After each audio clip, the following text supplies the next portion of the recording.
যাদের বয়স 18 বছরের নিচে তাদের কাছে অনুরোধ, তোমরা এই ভিডিওটা দেখবে না। এই কেসটা স্টাডি করার সময় আমার চোখের কোণে একটু হলেও জল চলে এসেছিল। আমি ভাবছিলাম যে মানুষ এতটা নির্দয়, এতটা পাষাণ, এতটা নৃশংস কীভাবে হতে পারে। তো বন্ধুরা, আর বেশি দেরি না করে চলুন ভিডিওর দিকে যাওয়া যাক। 16 ডিসেম্বর 2012 ফিজিওথেরাপি পড়া এক ছাত্রী তার মাকে দুপুর 3:30টার সময় বলেন যে মা, আমি 2-3 ঘন্টার মধ্যে ফিরে আসছি।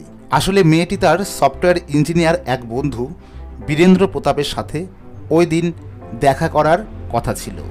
মেয়েটি অটো রিক্সা ধরে সিলেক্ট সিটি মলে যায় এবং তারা দুইজনের সিদ্ধান্ত নেয় যে লাইফ অফ পাই সিনেমাটা দেখবে। সিনেমা দেখার জন্য তারা 6:30 থেকে 8:30 টিকিট কেটে দুইজনেই সিনেমা হলে প্রবেশ করে।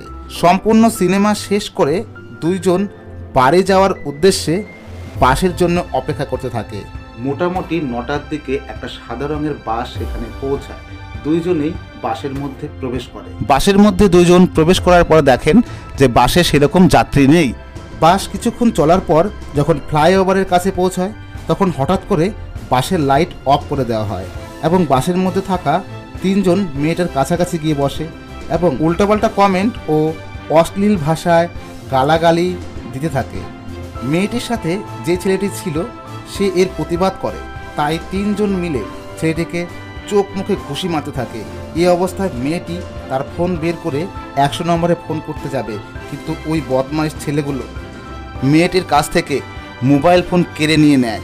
এরপর বাসে পড়ে থাকা লোহার রড দিয়ে ছেলেটিকে বেধড়ক মারতে থাকে। মেয়েটি যখন তার বন্ধুকে বাঁচাতে যায় তখন সবাই মিলে ওই মেয়েটাকেও প্রচণ্ড মারধর করা শুরু করে দেয়।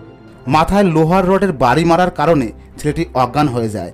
তারপর মেয়েটিকে ধরে বাসের পেছনের সিটে নিয়ে যাওয়া হয় এবং বারংবার মেয়েটির উপর দুষ্কর্ম করতে থাকে। বাস তখন দিল্লির রাস্তায় আপন গতিতে ছুটছে। বাসের ড্রাইভার বদল হতে থাকে আর মেয়েটির উপরে অমানবিক অত্যাচার হতে থাকে। মেয়েটির চিৎকার বাসের মধ্যে শোনা যাচ্ছিল, কিন্তু বাইরে ট্রাফিকের আওয়াজের কারণে মেয়েটির চিৎকার কারো কানে গিয়ে পৌঁছায়নি। জানোয়ারগুলো এখানে থেমে থাকেনি। মেয়েটা যখন চিৎকার করছিল তখন ওই জানোয়ারগুলো লোহার রড মেয়েটির যৌনাঙ্গের মধ্যে ঢুকিয়ে দেয়।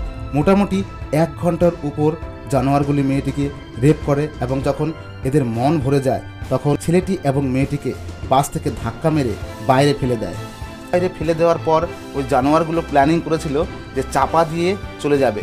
ঠিক সেই মুহূর্তেই ছেলেটির জ্ঞান ফিরে আসে এবং এক টান দিয়ে মেয়েটাকে রাস্তা থেকে সরিয়ে নিয়ে আসে। এর ফলে তারা দুজনেই বেঁচে যায়। দুইজনের মধ্যে একজনের গায়েও পোশাক ছিল না।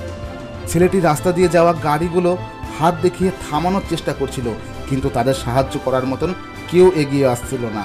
রাত তখন প্রায় 10টা। ঠিক সেই সময়ে ন্যাশনাল টুল প্লাজায় কাজ করে এমন এক ব্যক্তি যার নাম রাজকুমার। সে NH8 প্যাট্রোলিং করছিল। উনি ওই দিক দিয়েই যাচ্ছিল। সে প্রথম ঘটনাস্থলে পৌঁছায়। মেয়েটি কিছু বলার মতন অবস্থায় ছিল না, তাই ছেলেটি সমস্ত ঘটনা জানায়। সমস্ত ঘটনা শোনার পর রাজকুমার রোডের পাশে একটা হোটেলে যায় এবং সেখান থেকে একটা চাদর নিয়ে আসে। চাদরটিকে মাঝখান থেকে 2 ভাগ করে ছিঁড়ে দুইজনকে দেয় যাতে তাদের শরীরটাকে তারা ঢাকতে পারে। এরপর রাজকুমার 100 নম্বরে ফোন করে। কিছুক্ষণের মধ্যেই পুলিশ ঘটনাস্থলে পৌঁছায় এবং দুইজনকেই এমার্জেন্সি ওয়ার্ডে ভর্তি করেন। এমার্জেন্সি ওয়ার্ডের ডাক্তার যখন মেয়েটির অবস্থা দেখেন তখন ওনার অবস্থাও খারাপ হয়ে যায়, কারণ মেয়েটির শরীরে অসংখ্য ঘা এবং যৌনাঙ্গ দিয়ে রক্ত বের হচ্ছিল। ডাক্তারও বুঝে উঠতে পারছিল না কিভাবে চিকিৎসা শুরু করবে।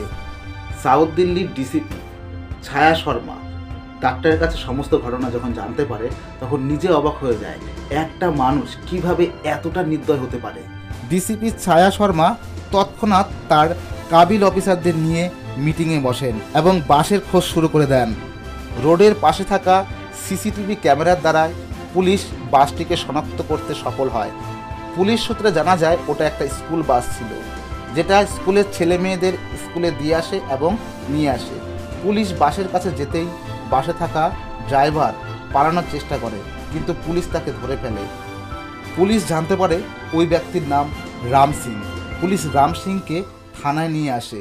পুলিশ বাসের মধ্যে তদন্ত শুরু করে এবং বাসের মধ্যে ফিঙ্গারপ্রিন্ট ও লোহার রড খুঁজে পায়। यही है कि उन्हें फांसी से भी बदतर सजा होनी चाहिए। People here standing in solidarity. The parents, along with other protesters, were gathered. Whenever we come to a discussion about women, বন্ধুরা, এটাই ছিল নির্ভয়া রেপ কেসের এক মর্মান্তিক ঘটনা। এই কেসে একজন মাত্র নাবালক ছিল, তাই তাকে বাদ দিয়ে বাকি সবাইকে ফাঁসি দেওয়া হয়। সমাজে ঘটে যাওয়া বিভিন্ন রকম ক্রাইম এবং মার্ডার মিস্ট্রি নিয়ে আমাদের চ্যানেলে অলরেডি আরও ভিডিও আছে, আপনারা অবশ্যই একবার ভিজিট করে আসুন। আজকের মতন এখানে শেষ করছি। ভালো থাকবেন, সুস্থ থাকবেন।